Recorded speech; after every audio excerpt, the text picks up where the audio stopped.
I'm Teja Gerken with Peghead Nation, and I'm here today to show you the LR Baggs M1 and M80 magnetic soundhole pickups. LR Baggs has had both of these pickups in their lineup for quite a while. The M1 came out first, and the M80 came out a little bit later. They've been very successful pickups, but a lot of people aren't quite sure how they are different from one another. So I thought today I would show you what both of them sound like and how they differ in their construction and some of their features.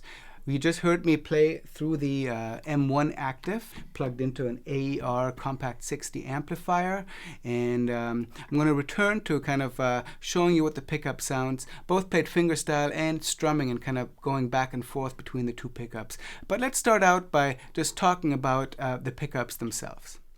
So I've got the two pickups here now, the M1 and the M80, and as you can see, they fundamentally follow a very similar design. They share a lot of features, both in terms of the technology and the appearance, but there are several important ways in how they differ. So let me start by talking about the M1 and some of the kind of shared traits of both pickups. Both of these pickups use a stacked humbucker design. If you're used to seeing humbuckers on electric guitars, they're usually side by side and you end up with that wide, larger pickup. Stacked humbuckers stack the coils one on top of the other, and that's a fairly common design that is used with other acoustic and electric humbucking pickups as well. One of the advantages is that it creates a more narrow outline of the pickup, which on an acoustic guitar is important because you're blocking less of the sound hole by creating a narrower pickup, but you of course get the advantage that you have the second coil which cancels the hum, therefore making the pickup a humbucker, which results in much quieter a situation. Even here in the studio, I've got all kinds of studio lights in place, and you didn't hear any hum. It's a completely quiet pickup, which of course is very important in a lot of situations, especially if you're going to use it for recording but also on stage.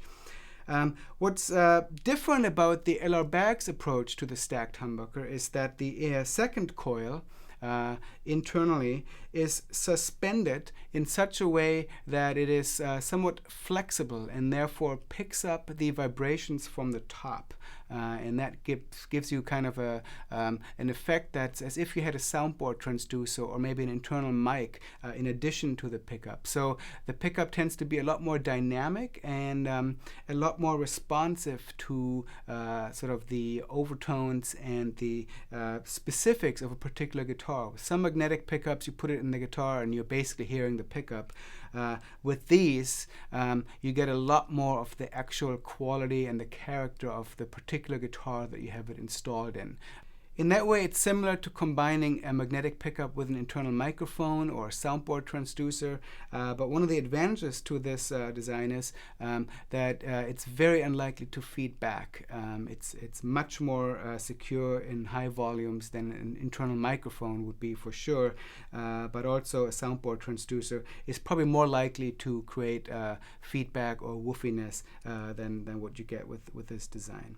Both of the pickups have adjustable pole pieces on the top, and in this case I've just let them set the way that they are adjusted at the factory, but it does come with a little Allen wrench, and it is a very useful feature. You can adjust them to create an even string balance, which might vary slightly depending on the gauge strings that you use, or in some cases your playing style.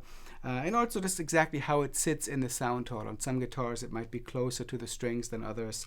So it's very nice to be able to fine-tune that. The pickups clamp into the sound hole with two screws on each side, and it's a very simple clamping mechanism that pops them right in there. You can adjust them. You wouldn't want to over tighten them, of course, but if you're doing it carefully, you can do it without causing any damage or risk of damage to the guitar. And I've been able to do it without loosening the strings on the guitar on this Taylor 712 that I've got here, and I've installed these in other guitars in the past. And unless you have an extremely small sound hole, you can usually do it without taking the strings off or even slackening the strings. Both are active. There is a version of the M1 which I'm holding here that's a passive version of this, but the one I have here is active, and you can see it's got a little 2032 button battery in the back here, and that's the same on both of these pickups. Most people prefer the active version of the M1. There are some applications where the passive version might be a little bit easier to use. Mostly that would involve setups where you're trying to have multiple pickups in a single guitar, and you're trying to route them to a shared output jack, in which case just having 2 leads for the passive pickup rather than 3 leads with a battery for the active pickup is sometimes a little bit simpler. Some players have other preamps that they prefer to use, so there is an option of a passive pickup, but for most users the active version of the M1 is probably the way to go. I should also mention there's a volume control built here right onto the pickup, which of course comes in very handy. And there's basically 2 ways to install these. You probably saw when I had it in my guitar, I was just running a cable straight out of the soundhole, which is a great option if you don't want to modify your guitar at all. Let's say you have a vintage guitar and it doesn't have a end pin jack. You can do that. You can pop one of these in, let the cable hang out the soundhole. If you're careful to not pull on the cable or anything like that, it's a fairly secure way to do it. A lot of people also install them semi-permanently with a standard end pin jack, which of course is a lot more convenient on stage, and Bags does provide that harness to do that with. So that is the M1. If we're looking at the M80, we're basically seeing all the features that are already discussed on the M1. Visually, it is slightly different in that there's kind of a brown area just around the pole pieces here, so you can always easily tell them apart. It has the volume control wheel. It has the same battery setup in the back. But it has a couple other features that are very cool. For one, it has a battery check button, and that is very useful. You push the button and little LEDs come up on the side and show you how much battery life you have left. I definitely like that. And it also has a switch on the bottom next to the battery that allows you to switch from active mode to passive mode. This may be useful to do on a permanent level. Some people, as I mentioned earlier, prefer the sound of a passive pickup. In this, they just have it built in. You can choose. Another useful part of that is if for some reason you run out of battery, your battery goes dead on a gig, you don't have a replacement, you can always switch this to passive, and even though your output gets reduced quite significantly, you still have a functional pickup in your guitar. So that's a nice feature that Bags included with this. Now, the biggest difference about the 2 pickups is that while they fundamentally use the same idea of having the second coil suspended in a way that picks up the body vibration, on the M80 that feature is much more pronounced. So the M80 is a lot more sensitive to the body vibrations of the guitar as they're picked up on the soundhole. And a lot of people find that that results in a somewhat more natural acoustic sound of the pickup. Certainly if you play with percussive techniques, that would be a very useful feature to have. But other players prefer the more straightforward sound of the M1. So I wouldn't really say that one is definitely better than the other. I've had friends that have tried both and ended up going with the M1 because it's just much more of a straightforward pickup sound.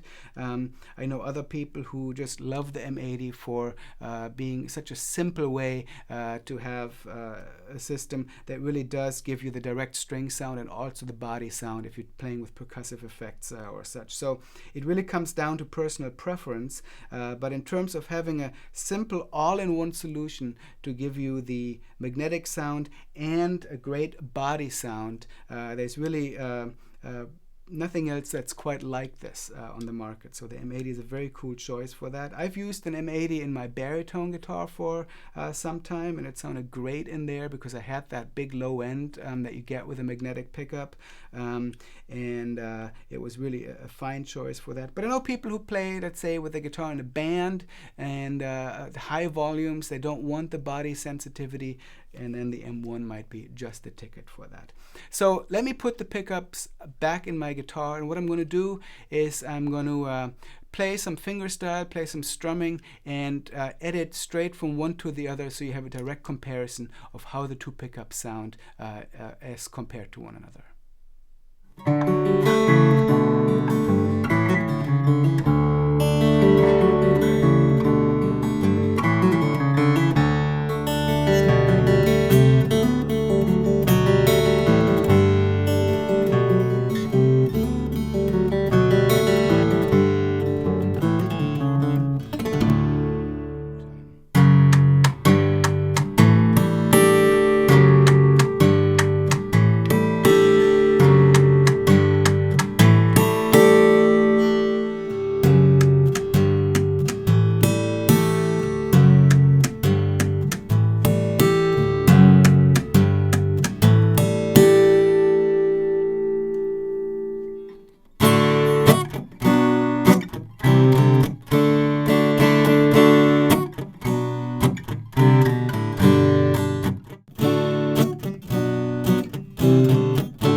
Okay, so I hope you were able to hear how the pickups differ from one another. Is it a day and night difference? No, it's not. They are similar sounding in a lot of ways, but I think the differences are definitely worth taking note of, and they definitely push them more toward one type of player or the other. If I had to generalize it, I would probably say if you're a fingerstyle player, maybe doing some percussive things, the M80 is probably the way to go. It might be the more natural acoustic sounding pickup of the two, but the M1 can also sound really great, and if you're playing loudly on bigger stages with a loud band, perhaps the M1 might suit you a little bit more, though again it really comes down to personal preference. And as I mentioned before, I was plugged into a AER Compact 60 amplifier. I'm taking a direct output with the XLR out on the amp into our recording setup, and that is blended with a little bit of the room mic that I'm using to pick up my voice as well. The EQ is completely flat, and so you would of course have the option of tweaking the signal a little bit more with some added EQ, but I find that the pickups sound quite nice completely flat as well.